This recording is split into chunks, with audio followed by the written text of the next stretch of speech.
बताओ दोस्तों, 34 साल का कोई बच्चा देखा है आपने? ये संपत्ति इकट्ठी बताओ दोस्तों, 34 साल का कोई बच्चा देखा है आपने कभी? दादी आई, दादी अरे राहुल बेटा, नहीं दादी, राहुल को मत बुलाओ, राहुल बहुत खराब है। ये संपत्ति इकट्ठी करके किसको बांटेंगे? मैं जिस दिन हिंदू मुसलमान करूंगा ना, जिनके ज्यादा बच्चे हैं उनको बांटेंगे, और मैं हिंदू मुसलमान नहीं करूंगा। कांग्रेस के घोषणा पत्र में पूरी तरह न हम इस्लाम के विरोधी हैं, मुस्लिम लीग की छाप है, न हम मुसलमान के विरोधी हैं। ये आग लगाने वाले कौन हैं, उनके कपड़ों से ही पता चल जाता है। शुरुआत उन किस्सों से की जाए जो उसके बारे में मशहूर है। कुछ लोगों के लिए वो मसीहा था और कुछ के लिए एक ढक्कन जो कभी फिट न हो सका। जैसे जैसे आप सच की तह तक जाते हैं, तस्वीर साफ होने लगती है। कौन है ये? मेरा बाप।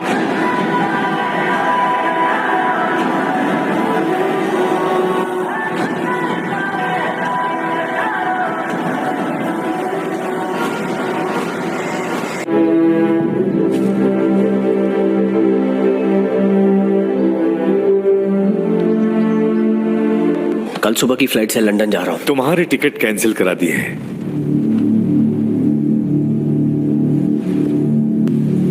तुम्हें यहाँ कुछ और दिन रुक जाना चाहिए राहुल। यहाँ के नए पीएम बन सकते हो तो।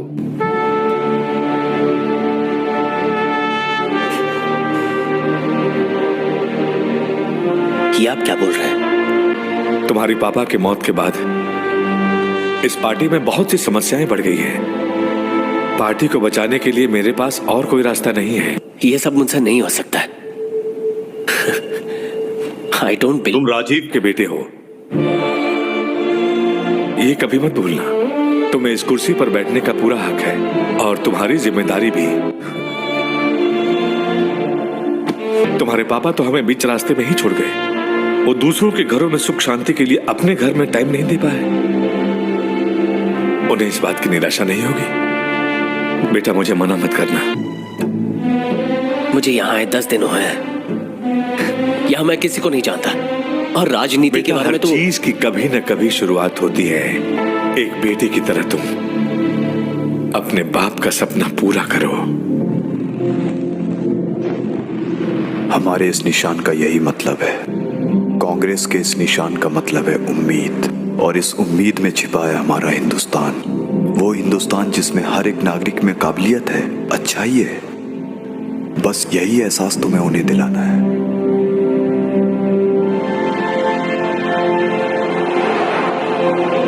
भाइयों और बहनों, मेरा नाम राहुल सावरकर नहीं है, मेरा नाम राहुल गांधी।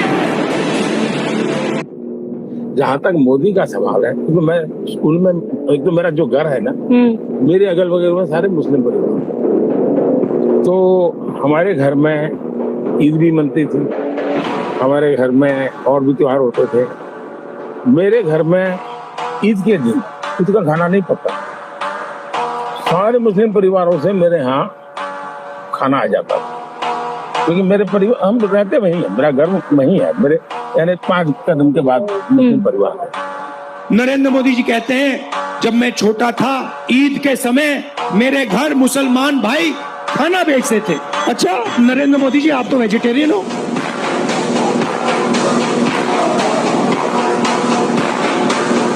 तो इसका मतलब आप वेजिटेरियन नहीं हो क्या?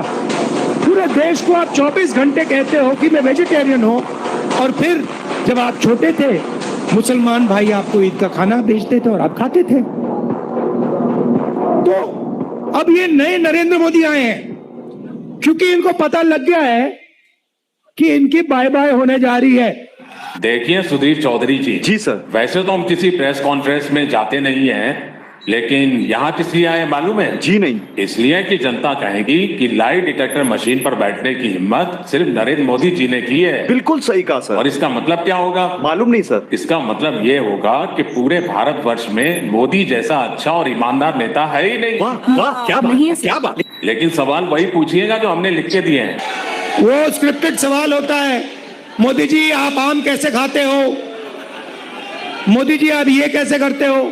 अब गलती से क्या हुआ, वो स्क्रिप्टेड वाले इंटरव्यू में एक नमस्कार दोस्तों, welcome to the first episode of झूठ बोले कौवा काटे। आपका दोस्त, आपका होस्ट ध्रुव राठी, झूठ पकड़ने वाली मशीन। और आज इस पर बैठने का साहस करेंगे हमारे देश के प्रधानमंत्री श्री नरेंद्र मोदी जी। नरेंद्र मोदी जी, पहले आप अपनी ऑडियंस को ये बता दें कि जो भी सवाल मैं आपसे पूछने वाला हूँ वो सब आप ही ने मुझे लिख कर दिए हैं। बोलिए हाँ या ना। नहीं। यहाँ पर लाइट जल गई दोस्तों।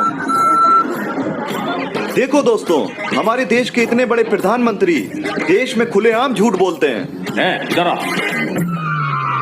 ये क्या बकवास कर रहे हो तो? सर, मैं खुद नहीं जानता हूँ मैं क्या क्या बोल रहा हूँ। Sorry sir. ठीक है। अरे सॉरी क्यों बोलूं तुझे? फेकू, झूठे, पागल हो गया क्या? छोड़ूंगा नहीं तुझे, जेल में डलवा दूंगा, तेरा यूट्यूब चैनल बंद करवा दूंगा। अरे तू क्या बंद करवाएगा मेरा चैनल इलेक्ट्रल बॉन्ड चोर। चलो उसको रोकना पड़ेगा। इतनी पब्लिक है, उनका तो लिहाज करो। पब्लिक? अरे ताली मारने वाले अनभक्त है, अनभक्त। क्या बोल रही है? पागल हो गया। रूप के बच्चे ने मेरी बेइज्जती की मैंने बर्दाश्त कर लिया, लेकिन मैं जनता जनार्दन की बेइज्जती बिल्कुल बर्दाश्त नहीं कर सकता। पागल हो गए हो क्या? मैं तैयार हूं कहीं भी किसी टाइम भी नरेंद्र मोदी डिबेट करें मेरे साथ। आपको क्या लगता है नरेंद्र मोदी डिबेट करने आएंगे? भगवान बुद्ध के साथ मेरा एक और संबंध भी है, जिसमें अद्भुत संयोग भी है और जो बहुत सुखद भी है।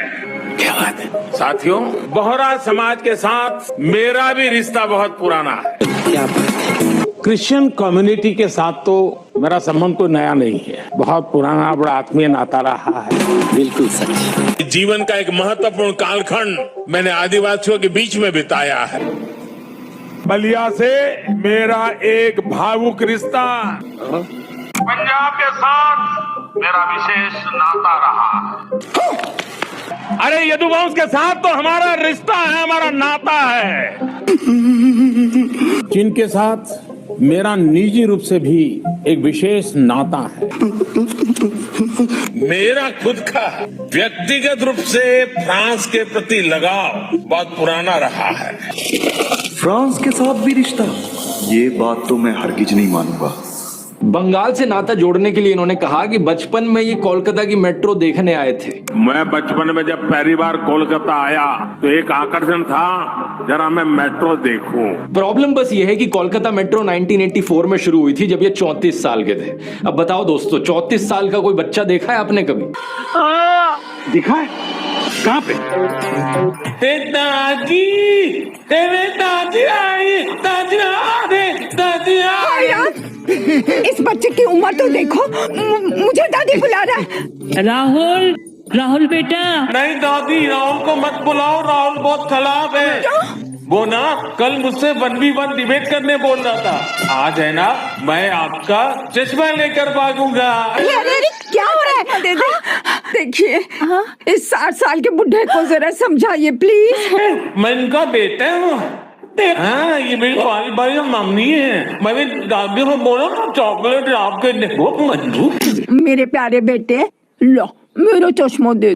आज पूरा हिंदुस्तान जानता है, अरे पूरी दुनिया भी मानती है कि मोदी की गारंटी मतलब गारंटी पूरा होने की भी गारंटी। तो इसलिए